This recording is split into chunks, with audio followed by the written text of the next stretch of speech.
Ground Control is back on UFC Fight Pass. I'm TJ DeSantis. He is Brandon McCatherine. You know, coming off a wildly successful, juicy, and greasy edition of the podcast, and now we're here to talk about something that might allow us to call this the most striking edition of Ground Control. We're going to talk about the evolution of the game, and in particular, the evolution of combat jiu-jitsu, BMac, because this is a format that you've said multiple times is your favorite format. It does feel completely different than when we're in a room for traditional EBI, night of fights. And, I think I just inadvertently used the word there. I think it takes a jiu-jitsu match and turns it into a fight. I think you're right. And I think what Eddie and Victor did with Medusa when they introduced that brand, when they introduced that promotion, was really, really brilliant, actually. So the way the first couple of Medusas went, as you already know, TJ, but for our distinguished viewers who may not know, Medusa was two different 8-woman brackets. Right. The first bracket was EBI rules, no striking allowed. And then the second bracket was CJJ rules, open hand striking allowed on the ground. And he ran them both on the same night. And so we got to see, they would run the first round of the EBI rules tournament, and then they would go and run the first round of the CJJ rules tournament. And to see those two formats back to back, side by side, and to feel the difference in the energy of the competitors, and especially of the audience watching, and just our energy in the crowd watching those, it was just super eye-opening to me which format is actually, dare I say, better? Right. To me, better, but is for sure more exciting to the viewers and to the people, especially that are there watching live. No, 100%. And, strikes change everything. The game on the floor is a completely different game. And no one knows that better than the Hammer, Mark Coleman, who joins us now. I mean, the godfather of ground and pound, the innovator of I'm going to take you down on the floor and make you feel literally the Hammer. Mark Coleman, how are you? Welcome to Ground Control. What's up, buddy? How are you? Sorry if I was late or something. You know what? I mean, with the power of editing, we can say that you were early and we were late. Good. How are you, man? How are things? I'm fantastic, man. I'm great. Thank you. You look like you're doing great right off the top. Like, as a fan, I've followed you, when you were fighting, but also have kept an eye on you, in your post-fighting life. And man, I'm happy to say that you're the champion right now of your own life. It seems like you got everything going strong. You're sober. You talk about that. It's really inspiring, Mark. I mean, just talk about that battle outside of the octagon these last few years, because, I mean, we know you as a UFC champion, but like I said, I think you're a champion in your own life right now. Yeah, it's been amazing. I got 2 years sober as of yesterday, as a matter of fact. I'm incredibly proud of myself. It's very challenging. It's definitely the hardest fight of my life, but I'm really enjoying it because 2 years ago I was a dead man. When my fighting career ended and I had to get a hip replacement, I just didn't handle it very well. I just felt completely lost, and I turned to the bottle quite a bit, bottle and drugs. It went from just once in a while to every day, all day. And I just had no control. I was powerless over the situation. And my friend Wes Sims, I had been staying at a hotel for over a year. And I excluded myself from everybody. I stayed away. If I had my beer, had my alcohol, I was fine. And it wasn't good. Life wasn't good. I was dying. And Wes Sims, he convinced me to give rehab a shot. And it's the greatest decision I've ever made in my life, because they taught me how to live life sober. and I saved my life because I definitely saved my life, and it's amazing. Yeah, I mean, most importantly, Mark, on the outside looking in, you just look happy, and you deserve to be happy. I mean, you're, like I said, a pioneer of the sport, someone who I want around as a fan just to appreciate where the UFC and mixed martial arts has come, because you were such a building block of this sport. Now we're, in the 30-year anniversary of the UFC. When you sit back and look at where this sport came from to where it is now and your hand in it, do you feel proud of what you've offered mixed martial arts in the UFC in particular? Oh, hell yes. I'm very proud. It's the greatest sport in the world. And I got to be a big part of it, and it changed my life. When I lost when I lost the ability to fight, I was lost. But I do have peace now. I found peace, and I couldn't be happier, like you said.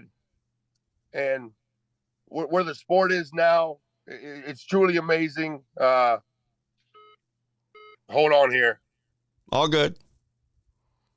Mark Coleman just dropped, but I mean, it's okay. When you're the hammer, you can drop BMac.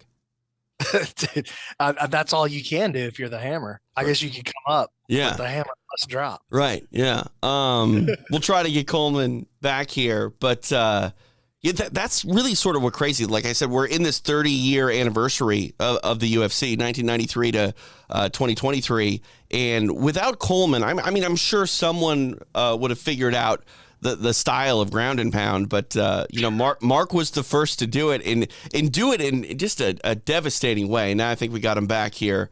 Let's see if we can make this happen. Oh, we're gonna make it happen. We have to. There we go. All right, I'm sorry about that, guys. That's all right. You got a hiccup every once in a while. It's all good. But no, we were talking about, just the UFC's evolution. And, while you were gone for a brief moment, we were just talking about the evolution of the game and ground and pound. And, Mark, it's funny because I think about your ground and pound. It is so much different from everyone even today. And I know with the implementation of rules, things had to change. But if they never took away headbutts, Mark Coleman might have been the UFC champion for another decade. Well, you never know, but it really wasn't fair with the headbutts. At the time, I was in the right place in the right spot. Just it wasn't fair. But damn, I loved it using them headbutts. But when they took them away, I wasn't really lost. But it was a different sport. All the different rules in all the organizations change how the actual fight takes place. And then definitely when headbutts are legal, you have to be a different fighter. Yeah, no, 100%. You were able to use them in a way where I don't think anybody else was really even prepared for it. BMac, how do you even prepare for headbutts? You're a Jiu Jitsu practitioner. If you're in the closed guard underneath Mark Coleman, what are you doing to stop that onslaught? Well, if I was in the closed guard underneath Mark Coleman, I would say things had taken a significant turn for the worse in my life, personally. But I guess the real question, and this will kind of lead in with that. The real question the thing I want to hear you talk about, Mark, is we saw when the UFC first started, it was jiu-jitsu. It was Hoist. He comes in, and then here comes Mark in the next era, brings wrestling and introduces that to all of the fans. And then it goes on, and then we have kicking starts getting involved. But what do you see are like the major, obviously we're talking about the headbutts, but just from a grappling perspective, what are the major differences that you see in the modern day UFC versus the way that grappling was done at the time that you were getting involved with it? I'm kind of confused with that question, bro. What am I asking? What am I answering? Do you see any big changes in the grappling now versus the level of grappling, or maybe even the approach, the technical style of grappling from the early days of the UFC? Well, just the fact that the sport's been around for a long time now. I always said I was always representing and promoting wrestling, because I truly did believe it was the best and greatest martial art in the world. But just the fact, and I always said back when I was wrestling, everybody was always angry, the takedown. They didn't like the takedown, but I told everybody, just give it 10 years because everybody's going to learn how to stop the takedown. It's not that if you concentrate on stopping the takedown, it's very difficult to get a takedown. And that's what you're seeing now. Everybody can stop the takedown. So we're getting what everybody wants to see. We're getting more of the stand up. But if you can't wrestle, you can't fight. So you got to first and most importantly, you have to master stopping the takedown and to be able to showcase your skills on your feet.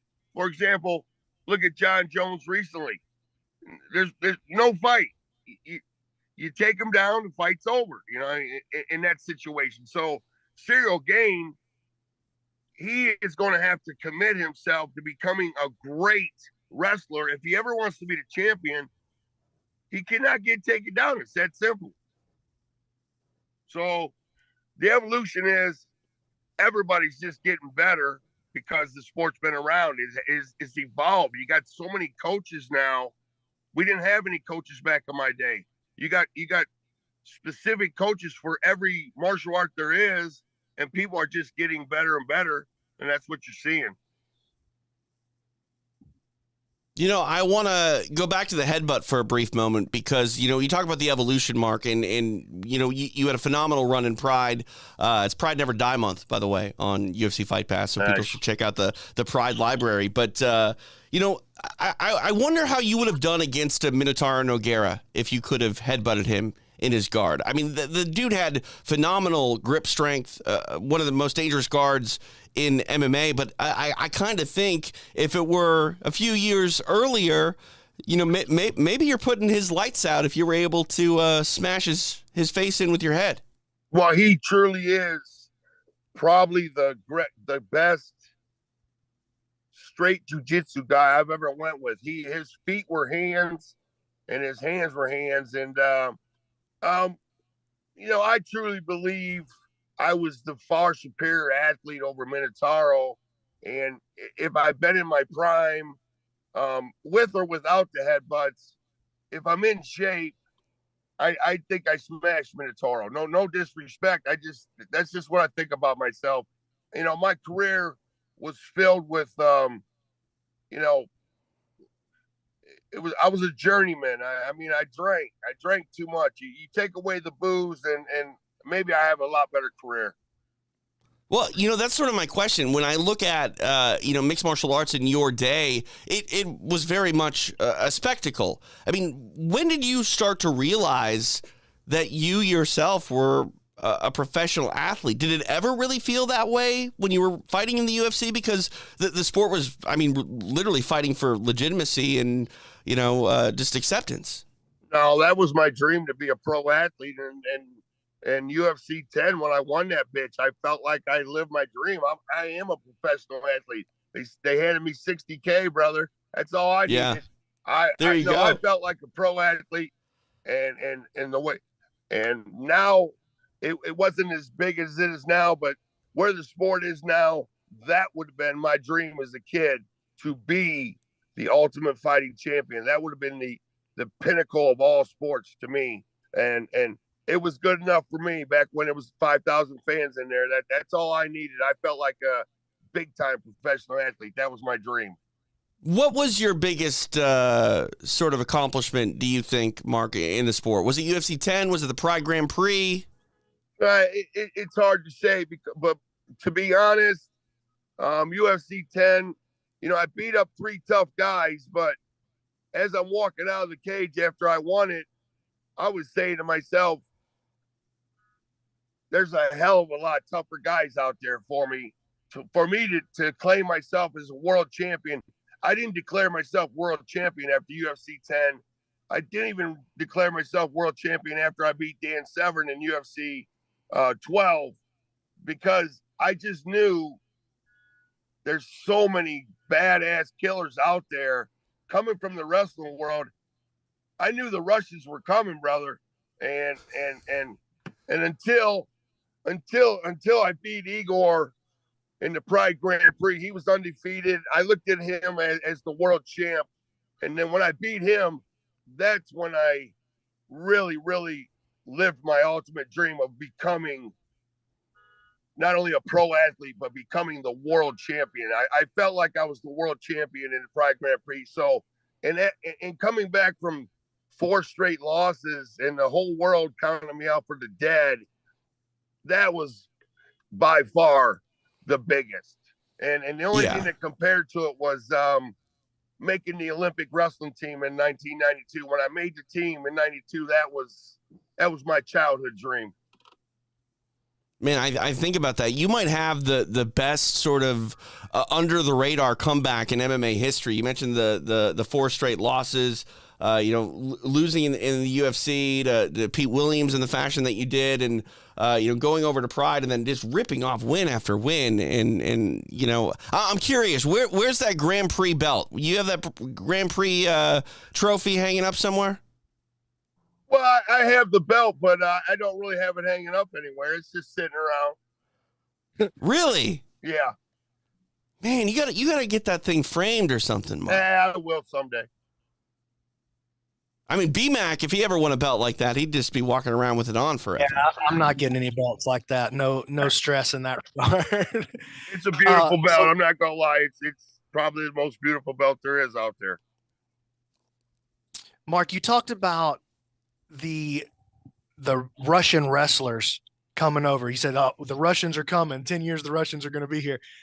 What do you think it is about the Russian style of wrestling that makes them so special? I know we have incredible, especially nowadays too, some incredible USA wrestlers, incredible wrestlers here in the United States, but they're putting out such incredible wrestling out of Russia and that region, Dagestan.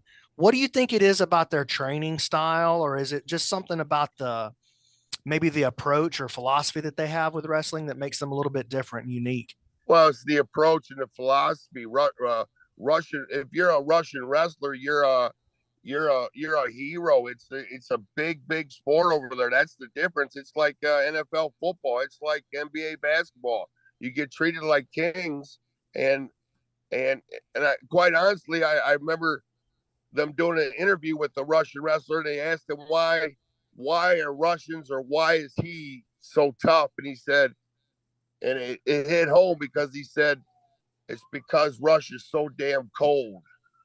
And honestly, I went over there. I went to Russia as 1 year out of college. I went to Russia for 21 days. I felt like a little kid.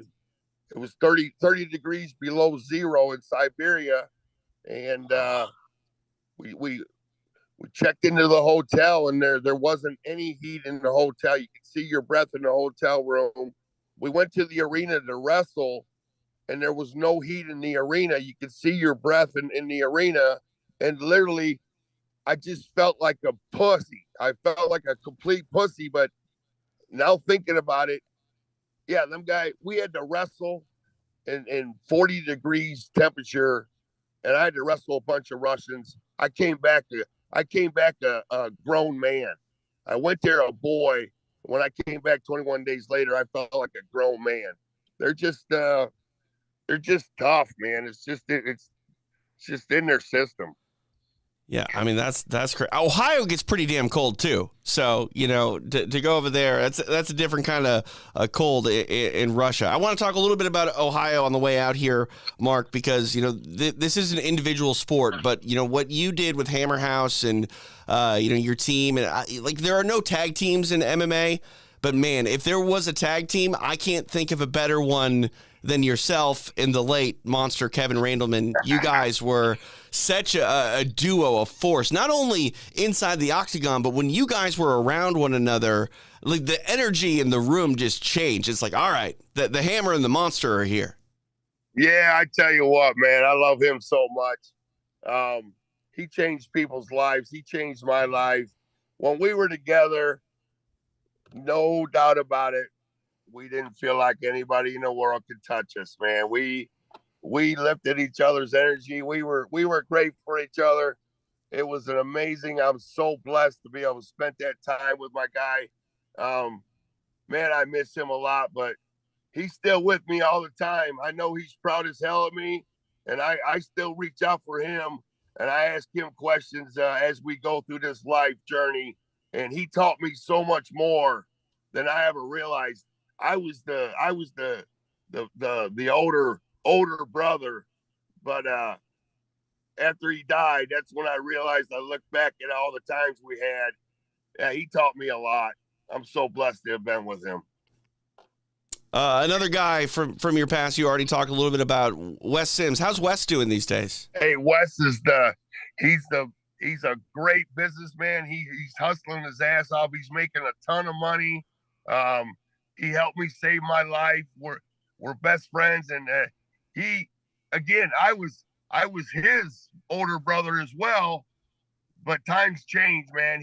Wes is now, he's my older brother. He's younger than me, but he guides me and he helps me succeed in life. And I'm so blessed to have him as a friend.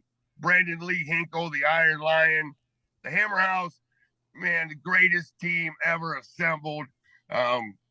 Mark Kerr, Nick Nutter, man, I miss it, but I'm helping Matt Brown train right now, and I love still being in that gym and inside that cage. It's something I love, and I recently started training again. I feel absolutely amazing. I really, really do. That's awesome. That's awesome to hear, Mark. Like I said, how often are you getting to train right now? I train every day a little bit. I do something every day for the last 3 months. I went 12 years. 12 years after my last fight, I went so far the other direction in life. I did everything I could to kill myself. I didn't work out one time in 12 years after my whole life. That's all that I did is work out. And then finally I got sober, and everything was great being sober, but something was missing. And then me and the Liver King, we connected, we teamed up, and he motivated me to transform my life even more. And now it's like old days. I won't miss the gym workout, man, and I absolutely love it. And thanks to the Liver King for motivating me. He's a good guy. That's phenomenal. We live in a strange time now where everything is online, and I had a very odd experience the other day. I was going through my Facebook stories, and my wife came in the room, and she came in the room right at the time where I was watching a reel from you, Mark, where you're getting out of the sauna and getting into the cold plunge, and my wife is like, "Why are you watching a shirtless dude jump into the cold plunge?" And I'm like, "Because it's the Hammer. It's Mark Coleman." Man. Yeah, man, I had to have the courage. You know, I don't think my legs seen like sunlight for 12 years. I don't think but I had to have the courage to take my shirt off and shorts off. That's something I never would have did, but I have so much peace. Who cares? I showed myself. Yeah, the trolls came out. They fucking called me a fat turd, whatever you want to call me. But guess what, you fuckers? I'm a genetic freak of nature. I'm a fat turd today, but in 3 short months, my six-pack is back, man. I'm feeling awesome. Oh, that's awesome, Mark. We're going to be watching the evolution. Excited to see you doing so well, and congratulations on a phenomenal career and another comeback in life because you're doing it again. And yes, sir. I'm sure we're going to see you around the UFC, supporting Matt Brown and Hammer House, and the legend of the Hammer continues. All right, baby. Sober's cool. Hammer House is for life, guys. Thank you very much. Thanks, Mark. All right. thanks, an honor. Goodbye. Sweet. How cool is that? It's pretty sweet. Just talked to Mark Coleman. We did. I'm no bullshit, Brandon. Like, I'm so excited to see him doing well because he was so tight with Kevin Randleman, and after Kevin's passing, it was very hard for him to process that. And how long has it been now since Kevin passed away? How many years? Probably 5 or 6 years, something like that. And it was cool hearing him talk about Wes Sims too, man. Oh God, you remember when Wes Sims was grabbing the cage? It was that right near. Let me just say, if the headbutt never went away, Mark Coleman might still be champion. And if you were allowed to stomp people in the UFC, Wes Sims would be the #1 contender. You don't think Sakuraba, though? He had the super stomp. That's true, but we're just talking about UFC history right now. Yeah, because I mean, We'd have had to break him. Yeah. You know, that's what I loved about Wes Sims doing that to Frank Mir, is not only was stomping on Frank Mir's head blatantly illegal, but he got leverage by holding on to the fence, which is also. And then he couldn't believe that he just got DQ'd. What happened? What happened? No, 100%. All right, we're going to take a very, very quick break, and on the other side, we're going to get back to this evolution of jiu-jitsu and combat jiu-jitsu, and just talk about the evolution of the ground with the great Eddie Bravo. So stick around. It is Ground Control on UFC Fight Pass. If you have the true desire and the will, you will find a way to win. Left hand by Cejudo. This fight, to me, it was personal. Henry Cejudo knocks TJ Dillashaw in round 1. And this fight was for legacy. Oh! Get him a second belt! Yours truly, King Triple C.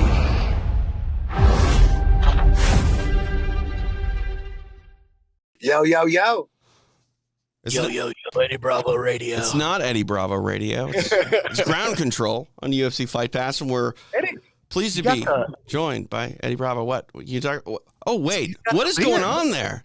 What Are happened? you homeless, Eddie? What is on your face? I'm fucking old, dog. That's the old Eddie with the goatee. Well, that looks like a full beard there. It's just white on the sides. Hey, everybody's growing their beards and shaving their heads. I want to try that. Yeah, you should. You had your head shaved for a little while. Yeah, for a little bit I tried it, but my head's too big. I got a giant head, so it doesn't look cool. If you have like a little tiny head like Brandon, you could be bald and look good. Wear a cap. Yeah, I'm kind of offended when. Well, I was just saying, I'm offended when people with hair shave their head. It's like, why are you doing that? Like, I have no choice. BMac doesn't really have a choice. When did you start losing it, TJ? 21. Oh, early. Damn. Yeah. Was it bad at 21? Like it was like super receding? No, it was just like I had a faux hawk, whether or not I liked it. You know what I mean? Okay. So Faux hawks are cool. I mean, kind of. Anything for pussy. So, Eddie, we were actually just talking to Mark the Hammer Coleman before we chatted with you. And, awesome. we're talking about the evolution of mixed martial arts. And, when I look at Coleman was really the first guy to sort of nullify a lot of people's jiu-jitsu with just ridiculous ground and pound. Like, if you were able to, effectively use your technique and stop Coleman's offense, you could still play that jiu-jitsu game. But, man, so many people were taking risks by, unfortunately having no choice but being underneath Mark Coleman and suffering, not only the hammer, but the headbutts. Yeah, man, the sport of grappling or jiu-jitsu, wrestling, all of it has evolved so much since the beginning, since the early UFCs. Hoist came out with the gi, you know what I mean? And he was like sleeve choking people. A lot has changed. Them early Abu Dhabi's ADCC, that was the first big no-gi tournament, as a matter of fact, it wasn't actually a no-gi tournament. You could wear whatever you want. And when you could wear whatever you want, most people, including gi players, like, you know what, I'm going no gi, you know what I mean? Because if you wear a gi, then they could grab your gi. So everybody ditched the gi quick in ADCC. And they could have worn gis, but they didn't. They chose not to. All the gi guys. And in the beginning of Abu Dhabi, man, there was a lot of stalemates. Those late 90s, there wasn't that much action, man. It was a bunch of gi legends who were all about passing the guard and getting mount and taking the back against wrestlers who were used to throwing people around without gi, but they weren't passing guards. They weren't mounting and taking backs. So that created a lot of stalemates.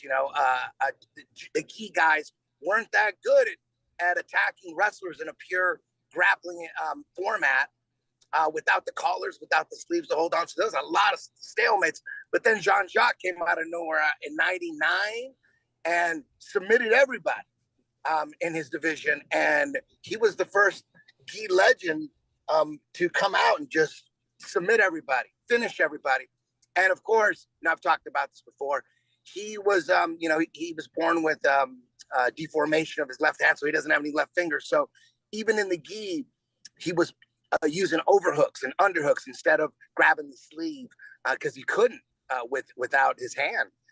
And that translated to no gi beautifully. I mean, he was overhooking and sweeping. If you watch early Jean-Jacques, the first time he went to ADCC, he just ran clinics through everybody because he was more prepared for no-gi jiu-jitsu than anybody. Again, the wrestlers were used to controlling people and holding them down without gis, but they didn't know how to pass the guard or mount or take the back or hit rear naked chokes. So, man, a lot of stalemates. And then in the early 2000s, Marcelo Garcia burst onto the scene, and he showed the world what no gi is all about, man. He came out and out of nowhere, nobody knew who he was. I didn't know who he was. He fought in the same Abu Dhabi that I did in 2003, and he just completely shocked me and the world. And then you really got to see the evolution of back takes and X guard and arm drags, and we're starting to really, in the 2000s, we're starting to really see what worked and what didn't. And then you had Dean Lister, same year, 2003. He was the first leg lock pioneer of ADCC. He came out and leg locked Saulo Ribeiro, I think Kakareko too. He was the first one to come out and show the world the effectiveness of leg locks. And then Paul Harris, came a little bit after that. He was showing the effectiveness of leg locks in MMA, which in MMA, the general rule was don't go for leg locks until the very end, like Marco Huas against Gary Goodrich. If you remember that fight from Pride, early Pride, Gary Goodrich was grounding and pounding Marco Huas. He was all over him. And then with like 45 seconds, Marco Huas pulls off a heel hook and wins. So we always called that the Marco Huas heel hook. When nothing's working and you're losing, you got a minute to go for it. Because in MMA, it's risky because, you can get smashed. A lot of guys have gotten smashed going for leg locks. So there's a lot of evidence of that. It was like a, Russian roulette. It was risky. It was a big gamble to go for leg locks. But if you were losing and it was towards the end of the fight, you had you might as well. You're losing anyways. So, and then, fast forward 10 years, I tried to get combat jiu-jitsu sanctioned. I got it sanctioned, but I didn't get it. I didn't get the rules I wanted. So I ended up doing a sub-only format. And that was only because I couldn't get the combat jiu-jitsu format the way I wanted to. So I did EBI. And now, with EBI, there's no points. And leg locks just flourished. Like all of a sudden, there was a format that was perfect for leg lockers. Because ADCC, even though we had Dean Lister and Paul Harris and a couple of leg locks here and there, if you were feared as a leg locker in Abu Dhabi, your opponent would have no problem stalling you out just to get through that round. You know what I mean? So if you're going against a leg locker in Abu Dhabi, you just, and you're a better wrestler, most leg lockers pull guard, just stay away from the guy, stay on the outside, stall. Competitors have no problem, stalling a fight out if they're going against a real dangerous leg locker. So you stall them out, drag them into overtime. And then in overtime, you can't pull guard. You lose half a point. And if you do, that you just keep stalling it and you win in overtime. So with the ADCC rule set, there's a way around leg lockers. But with the EBI format, if you're going to stall a guy into overtime, we got a rear naked choke shootout for you. So it became perfect for leg lockers who had good back attacks as well. And then you saw in the first PBI, you saw Gary Tonin, heel hook, Boogie Martinez in the finals of EBI 1. And back, through the 2000s, I started teaching in 2003. Yeah, back when I started teaching, I thought having 1, 2, 3 leg lockers in class was enough to get our leg lock level at a high enough spot, high enough level to. That's what I thought, man. My first leg locker was Shigeki Matsuda, is one of my black belts. Now he was doing honey hole, since day one. He was there day one at 10th Planet, and then Gary Tonin in EBI 1 inside gets Boogie in a honey hole. And I was like, oh, shit, nice. That's a Shigeki inside heel hook. I didn't really think too much of it. I just thought, oh, Boogie got caught. And then there was a Grappler's Quest 16-man absolute. And in the finals, Gary Tonin again. Now, this time he went against Nathan Orchard in the finals, another one of my black belts. And again, he got him in honey hole, inside heel hook. It's like, holy shit, that guy's really good with leg locks. And then I started hearing that, he's training with this brown belt named Eddie Cummings. And Eddie Cummings became this mysterious leg locker who was showing Gary Tonin the leg locks. And then at a no-gi summit seminar, I was there. Nathan Orchard was there. Nathan Orchard sat me down and said, hey, man, check out the stuff that Gary Tonin and Eddie Cummings are doing. And he sat me down and he showed it to me before the seminar. He goes, I'm going to go over this at the seminar. And I was like just blown away going, oh, shit, okay, damn. Okay, I thought it was just a simple inside heel hook. I really didn't understand all the setups and all the entries. And back then there weren't that many. Now there's way more. So then, Eddie Cummings and Gary Tonin started fucking up the sub-only scene and heel hooking everybody, man. Eddie Cummings, to me, even to this day, Eddie Cummings to me is the most dangerous leg locker that's ever lived. That guy was ferocious, man. Scariest grab. Yeah, he was going through everybody. Very few people survived his leg locks. Very few people, like Tankino survived, and that was in Abu Dhabi, in 2015. Cheeto survived leg locks. Not very many people have survived. Eddie Cummings is amazing. And then, the DDS squad, they were fucking EBI up. And Gordon Ryan comes out. And for a while there, there was a leg lock gold rush, from 2014, 2015 to about 2019, 2020. You could just get into jiu-jitsu and just learn leg locks. You didn't even have to learn how to pass the guard or sweep or anything. You just jump on legs. You could jump on legs from anywhere.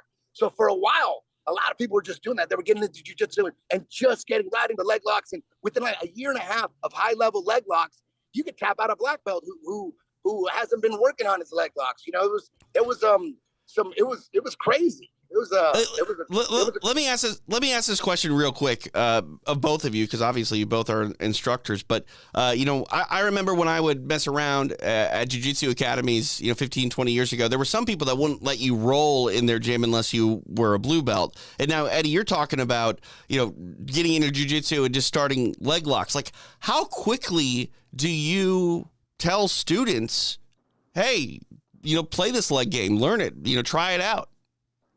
That's a very good question. And everybody gets attracted to different things in jiu-jitsu. There are just so many different ways to go from day one. Some guys get right into leg locks day one. Some guys get right into passing day one. Some guys get right into rubber guard day one. I've learned a lot over the last 20 years of teaching. It's 20 years next month, actually. 20-year anniversary for 10th Planet. We're going to have a little extravaganza at HQ. But, now the leg lock revolution is settled down and plateaued.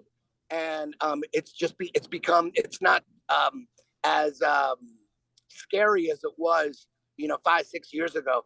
Everybody knows leg locks now. Like everybody in class. Like I said, it used to be 1, 2, sometimes 3 leg lockers per class. And every time you rolled with them, you got to watch your legs. But now everybody does the leg locks. Everybody knows how to react to them. Everybody knows how to defend them. You still get caught in them, but now it's a lot harder. You can't just go in there and learn leg locks and bypass passing and sweeping. You can't do that no more. So now it's 2023 and we're back to passing the guard like we were originally, smashing, crushing, mounting, arm triangles, back takes. That's become end game right there. You still got to go to leg lock college. You still got to know leg locks. But at the end of the day, the best guys are passing the guard. They're mounting arm triangles. You saw Andrew Tackett at Combat Jiu Jitsu Worlds. That guy's not really jumping on legs so much. Hard to leg lock. Him and his brother, William Tackett, hard to leg lock. But their number one goal is to pass the guard, mount, take the back. That's the game. Now we're back at it. So there was a little pause, a little hiccup. We had to catch up with the leg locks, and now the leg locks are just part of the game. They're not separate anymore. Everything's just one. Leg locks and everything. So when everything is one and everybody's familiar with all aspects of the game, it always goes back to passing the guard, mounting, taking the back, arm bar, chokes. That's end game. But you still gotta go to leg lock college, or you can go to leg lock, night school. You know what I mean? And some guys start the game. Wrestlers come in, and there's different ways you can come in, and different ways you gotta end the development of your game. Like if you come in and you're just all leg locks, and most leg lockers and rubber guard players, they pull guard. They're always pulling guard and trying to get leg lock entanglements or trying to get someone in rubber guard. I always pull guard. That is a viable game, whether you're pulling guard for leg locks or pulling guard for rubber guard. But eventually, once your reputation gets out, if you're successful, people are gonna, when you pull guard, they're gonna avoid connection. They're gonna stay on the outside and try to win, strategically. And then you hit a brick wall. You're like, damn, now what do I do? And there's another brick wall that you hit. If you come in and you don't pull guard and you just stay on top and you're a wrestler and you're just about staying on top, never pulling guard, passing the guard. You're in class, you're passing the guard, and that's your A game.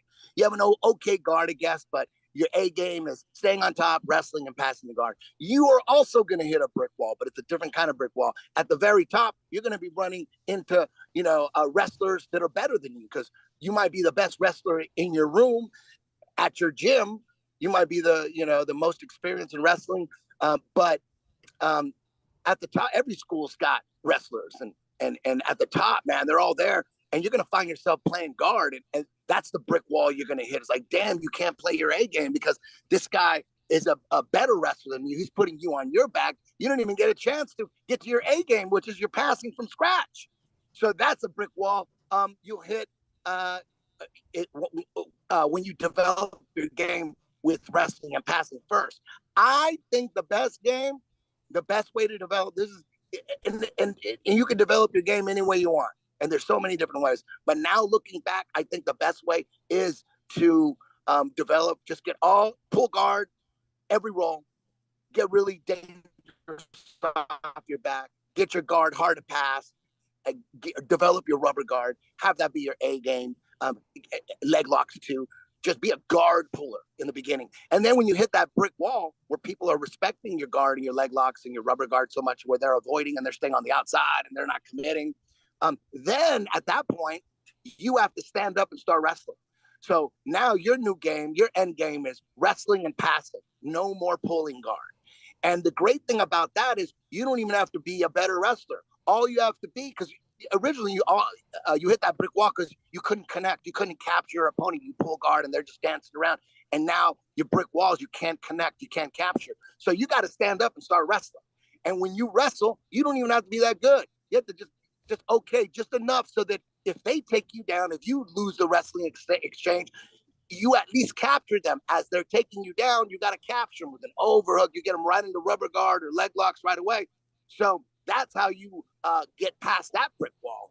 The other way, the wrestler who never pulled guard, who all he did was pass and wrestle, when he hits a brick wall, now the way to solve that is he's got to work on his guard.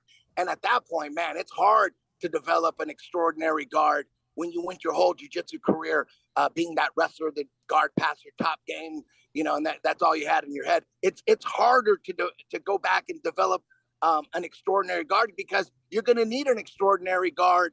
Your guard's got to be wicked to get past that brick wall that you're going to hit.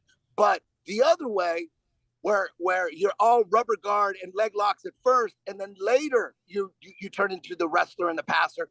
You don't even have to be a good wrestler. You don't have to be an extraordinary wrestler. You just have to be a respectable wrestler. You know, if you wrestle and you get on top, great. You're a wrestler now and you're a guard passer. But if you get taken down, boom, you got connection. Does that make sense? I think so.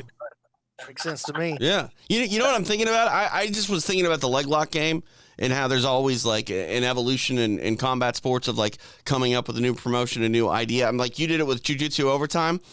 We've seen power slap from Dana White. Now I'm thinking Eddie Bravo needs to do power snap, where you just set guys up in 50-50 and they just go for the leg lock. They have that in Imanari has a show where EBIOT is leg locks. They start in 50-50.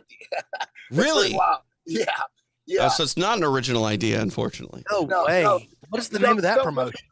When we were doing EBI in the beginning before Combat Jiu-Jitsu Worlds, the traditional jiu-jitsu players were, it's all leg locks, there's no more guard passing, and there's no mounting. And they were correct. I even felt that. I'm like, they're just way too much leg locks, when leg locks are legal and there's no points, and overtime is a rear naked choke shootout, a lot of the matches were just a bunch of footsie battles and just leg locks all over the place.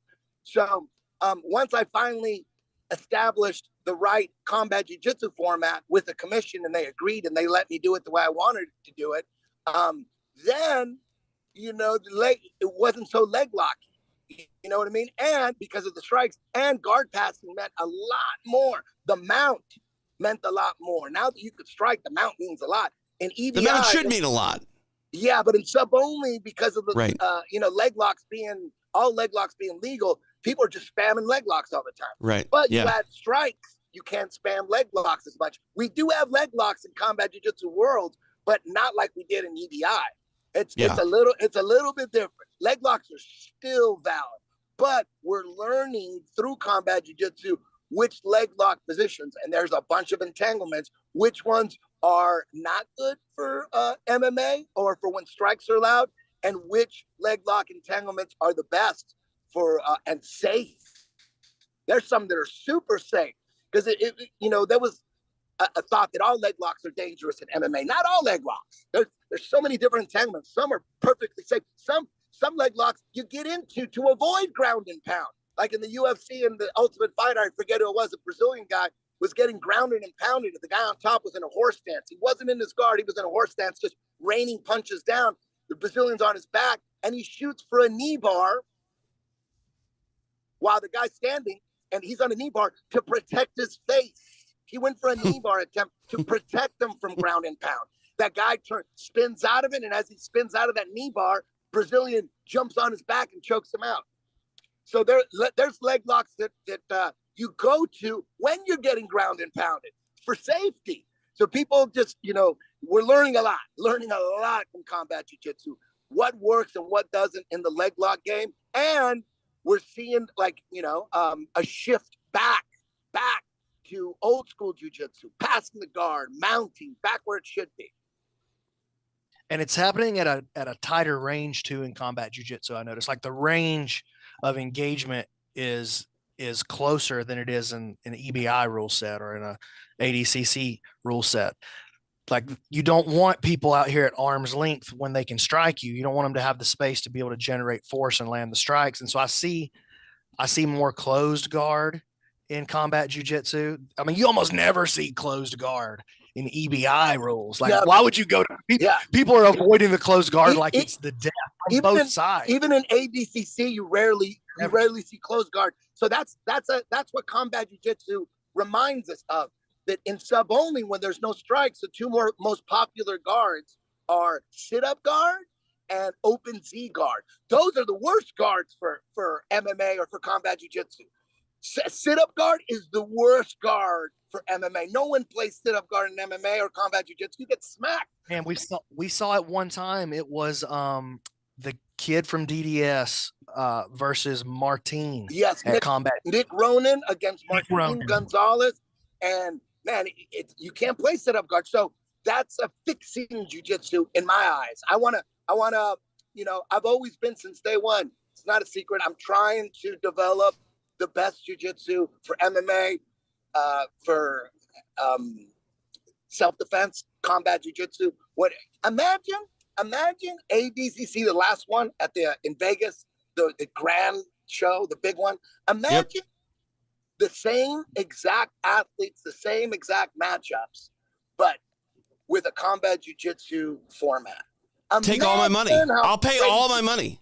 Like, I will literally pay $1,000 to watch that event. Sounds like a fantasy, right? Doesn't that sound like that? How great? Like, what would it take? What would it take? It would take somebody with like endless cash to make it happen. Like, if I had $1 billion, I would just I would try to recreate that show. Pay whatever it costs to get that venue again, and get all the fight. Give them all like a $50K or $100K, whatever it would take to get them to do ADCC combat jiu-jitsu. Imagine how insane that would be. Imagine if, remember Gordon Ryan versus Nick Rodriguez a few months ago? Remember that? Oh yeah. Imagine if that was combat jiu-jitsu. I mean, those two in particular want to hit one another. You know they do. Imagine combat jiu-jitsu, ADCC, same competitors. It would cost like, $5 million to put it together, because you'd have to give everybody to do combat jiu-jitsu. You'd have to give everybody like $100K, $80K. Yep. You know what I mean? You'd have to pay them, but it's possible. All you would need is like Joe Rogan to get involved. Can you imagine if Joe Rogan said, "Fuck it, how much is it gonna cost? $5 million? Should I fart $5 million? Let's make it happen." Can you imagine if Joe Rogan got that gangster and he said that? He's like, fuck, he could afford it. It would take like Elon Musk or like maybe Mark Zuckerberg would do it. Imagine ADCC combat jiu-jitsu. Imagine that shit. The world would lose their fucking mind, dog. You got to put together the pitch deck. Can you imagine Andre Galvao versus Gordon Ryan combat jiu-jitsu? Imagine. Again, they want to hit each other. Maybe not so much anymore, but they already want to hit each other. Yeah. Can you imagine? One day. All I need is one super crazy gazillionaire who has the same vision. ADCC combat jiu-jitsu. It's coming. Watch. So you bring up ADCC. I have to get your take on this now. As the unquestioned cream of the crop, best twister player of all time, the man who's probably, you put it on the map, right? Did you see Micah Brakefield hit 3 twisters in his bracket at the ADCC Open last weekend? Dude, I see it. I posted that shit, dude. 3 twisters at the ADCC. Where was it? What part of Canada was it in? Ottawa. Damn, dude. 3 twisters. And he got a meat hook rubber guard triangle, too. Dude, he had a crazy fucking day. 3 twisters. He had 3 twisters. It's crazy. Have you seen that, TJ? I have, yeah. It was going all over social the other day, yeah. Micah Brakefield from 10th Planet. I can't even say it. Etobicoke. Dude, I have no idea how to say that word. Etobicoke. Somewhere in Canada. Yeah, it's somewhere near Toronto. At Etobicoke. We're just going to call it 10th Planet Parts Unknown. 10th Planet Canada. How about Bryce Mitchell in the UFC, greatest twister player of all time? Bryce Mitchell, Thug Nasty. Dude, he came to HQ a few weeks ago and blew my mind. That guy's just so, very few UFC fighters come through and want to roll with everybody. He came in and was like, that's motherfuckers. That guy's a savage, dude. Very few UFC fighters do that. Go to gyms and just attack the best guys there. He just one of the best rolls. Doesn't happen too often. Trust me. You know what's amazing too about Bryce and a lot of people that implement that truck game and that twister game is, Eddie, they discover it on YouTube and start to like implement techniques that you're showing online, and they just become drawn to it. And that's, I think, the beauty of jiu-jitsu. Going back in the day, like Evan Tanner was a guy who was pretty much self-taught in the garage with some instructionals. There's something really neat about what you've done to the game and how people have been gravitated towards it through social media apps, and then all of a sudden it's changing their game, and Bryce is another one of those guys. Pretty crazy, man. When the Korean Zombie pulled off that twister in the UFC against Leonard Garcia, if you haven't seen that, YouTube that. I was in the building that night. That was the most insane thing ever. Yeah, so I broke that down on YouTube with my rabbit, Bean, God rest his soul. Yeah, it went viral. And I think that's the one that Bryce Mitchell learned the twister off. But, man, he's got a lot of setups that I don't have, man. He's playing a different stuff with the twister. I mean, it all ends the same. It's a wrestler's guillotine. You know, I didn't make it up. Right. I just modified it for jiu-jitsu. But and the Brazilians called it the twister. I always called it the guillotine. It was a guillotine to me. I learned it in high school. Alex Nicachia and Jesse Barrios took me under their wing. They were the only leg riders at Santa Ana High. And they took me under their wing. I was a freshman. They saw how weak I was and how I would skip strength and conditioning and hide behind the weight room building and just, you know, I was just a big pussy. So they go, you know what? Jesse Barrios was a senior. Alex Nicachia was a junior. And they took me under their wing and they go, you're going to have to start leg riding, man. If you ain't going to lift weights, you're going to have to start using your legs in crazy ways. And they're the ones who showed me the guillotine, which later became the twister. All right. I got to give props. I like it. I don't think I've ever heard you mention. Never forget where you learned your shit from. Don't try to pretend like you made it up.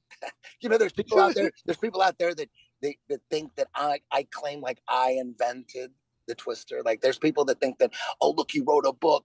It's a wrestling move. Look, it's a wrestling move, and he's claiming he invented it. I never claimed I invented it. Ever. You know that. Can you imagine like that? I wouldn't have one follower. I wouldn't have one fan if I pretended I made up the abdominal stretch. Can you imagine that? Oh, man. I mean, but think about this. Like, it's 2023. There are no real original ideas pretty much anymore. There are concepts that are rebranded and repackaged and evolved, but pretty hard to come up with anything these days where, you know, I mean. People come up with systems, though. Sure. I think there are people who take things and like package the ideas in unique ways. And that would be the evolutionary process of those original ideas. But for me, really, I guess the way I look at grappling is like none of it's invented. It's all discovered.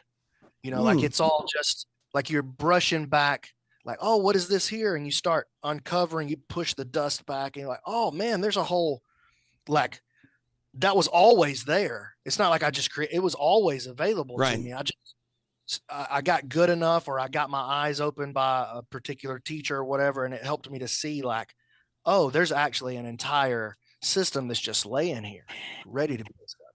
Yeah, no, that's true. Yeah, I'm going to get you out of here, Eddie. I know you got things to do, but you know, kind of picking up on the what we're talking about, the evolutionary process of things.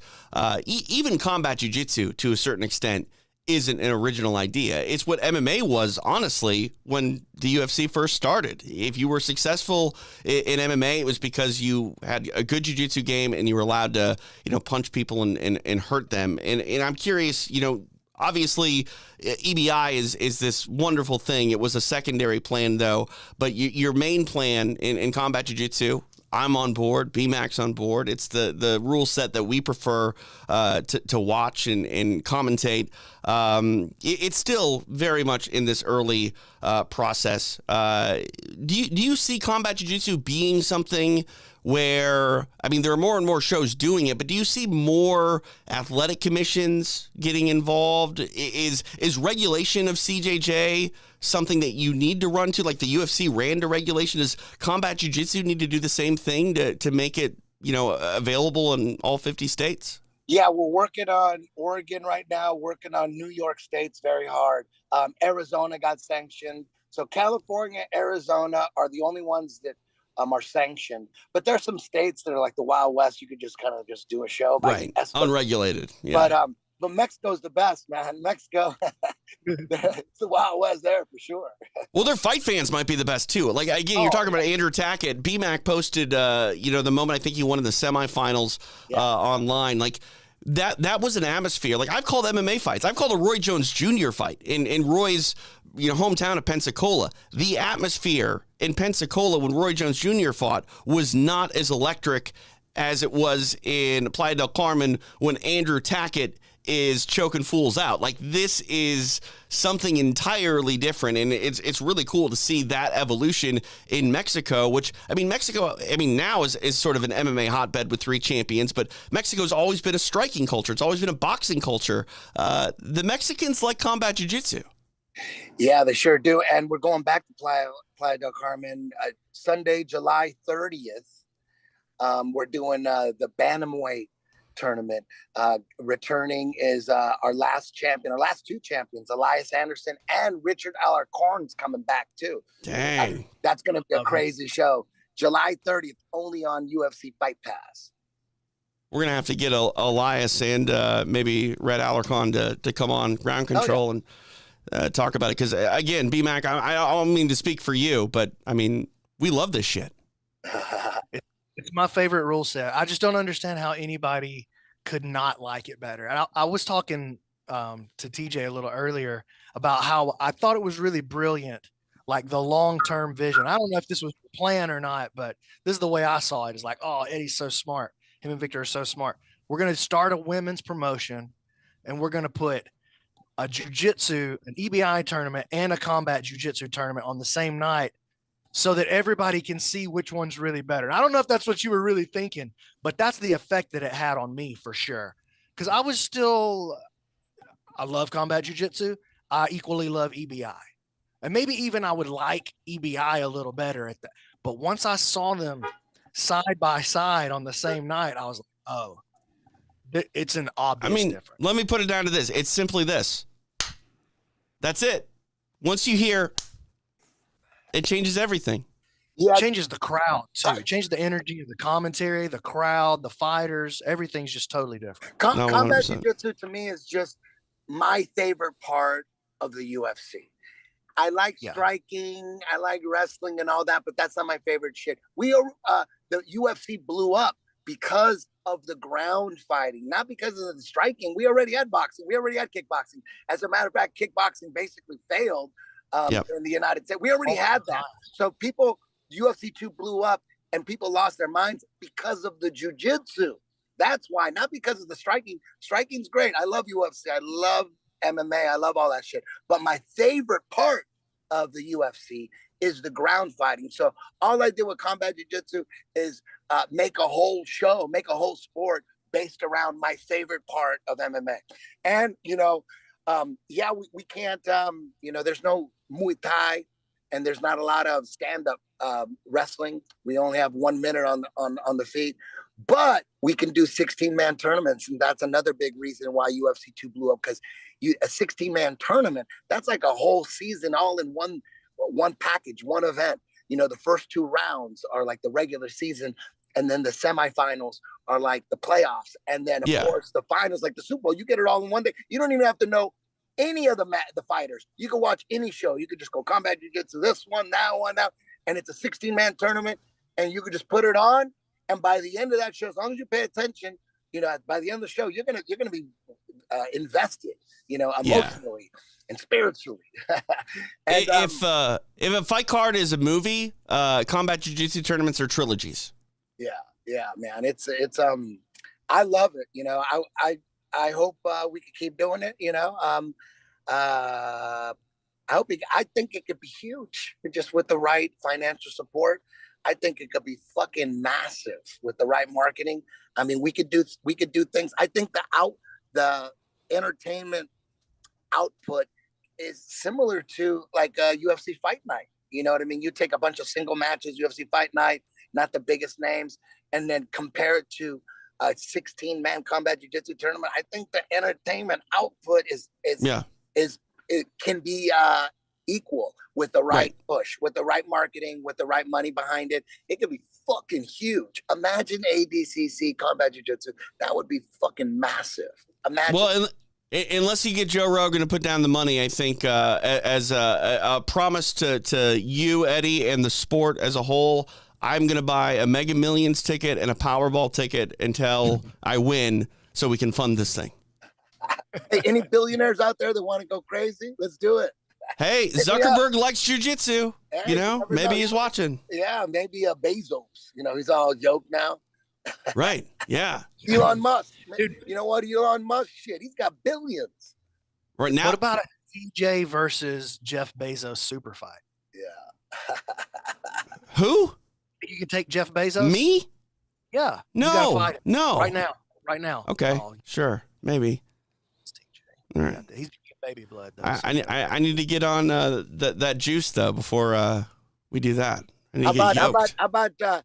Kai Rotolo versus Mika Galvao combat jiu-jitsu? How crazy would that look? that would be awesome. Or a Cade versus Mika rematch from Yeah. the finals of PCC, but with strikes. Hell yeah. Yeah. Or a rematch of PJ Barch and Cade Rotolo, because they fought in the finals of combat jiu-jitsu, the lightweights. I'd like to see that one again. A little rematch. Man. Times. See, the possibilities are endless. Exactly. Endless. Eddie, we'll let you go. I appreciate your time, sir. Thanks for Thank coming you, back man. in ground control. Thank you, man. Thank you, guys. See ya. See you. July 30th, CJJ. Go to Rockfin. Look into it. That's my podcast. Rockfin. They'll do Bye. it. Love you. There he is.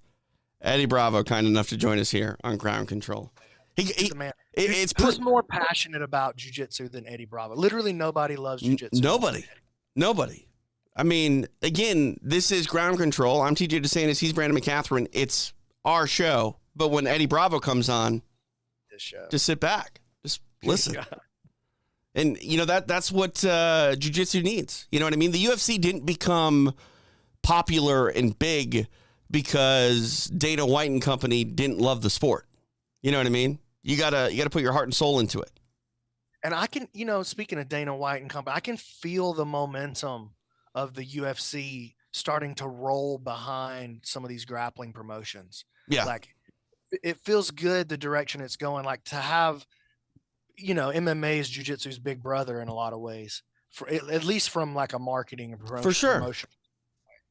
And so to feel the energy that some of these companies and start to feel some money coming down into the sport, man. It's just an awesome time to be involved in. I was talking recently about the differences between boxing and MMA on Bruce Buffer's podcast, It's Time. And, he said it's apples and oranges. And I agree with that for the most part. But when you compare MMA and combat jiu-jitsu, it's like oranges and grapefruit. You know what I mean? Like it's more similar. Like they're very much of the same ilk. Even though, like Eddie said, there's no Muay Thai, there's no kickboxing in combat jiu-jitsu, but the idea in concept to the early days and to a lot of MMA is the same. Take your opponent down, hit him until they either break or hit him until they give you something to break. I like that analogy. The only part I don't like about it is that grapefruits suck. I love grapefruit. Of course, you love. What does that mean? Of course, I love grapefruit. It's good for you. Dude, you're a chicken nuggets kind of guy, dude. Grapefruit and chicken nuggets are not at all similar to one I another. mean, just if we go somewhere, you're ordering chicken nuggets, dude. Strips. I'm an adult. What a show today, BMac. This is a good one. Yeah, man, it was good, and we got the official date drop. Yeah. For CJ. That was news to me. Yeah, you can go back to your promised land of Playa del Carmen. I don't think anybody loves Playa del Carmen as much as BMac. I love Mexico. You were ready to buy property there if you could. Every place we go in Mexico, every city we go to, I'm like, I think I could live here. I think I could live here. I love Mexico. It's a great place, and again, I don't think there's a culture that loves combat sports more than Mexico. And the Mexicans, I mean, again, Mexicans and rednecks. We love combat sports down here too. Yeah. We don't even need rules. We don't even need a show. We just go. Oh, trust me. I've seen some shows in Alabama that I don't know if they had rules. That's what I'm saying, dog. Just We saying. just like. All right. Well, you and I will be back again soon to do ground control. In the meantime, how do people get in touch with you on social media? BrandonMC.Ninja on Instagram, BrandonMC Ninja on YouTube. There you go. I'm TJ DeSantis everywhere. I somehow lost my Twitter badge, but got it on Instagram. I don't understand what happened. So I'm unverified on Twitter, but it's me. I promise you. So follow us. We need to get this on podcast too, like the audio form. We'll figure that out as well. Yeah, we definitely need to do that. All right, Brandon, appreciate your time, sir. We'll talk soon. Love you, boo. You're my boo-boo. Love you. That's weird. For BMac, I'm his boo-boo. This is Ground Control on UFC Fight Pass.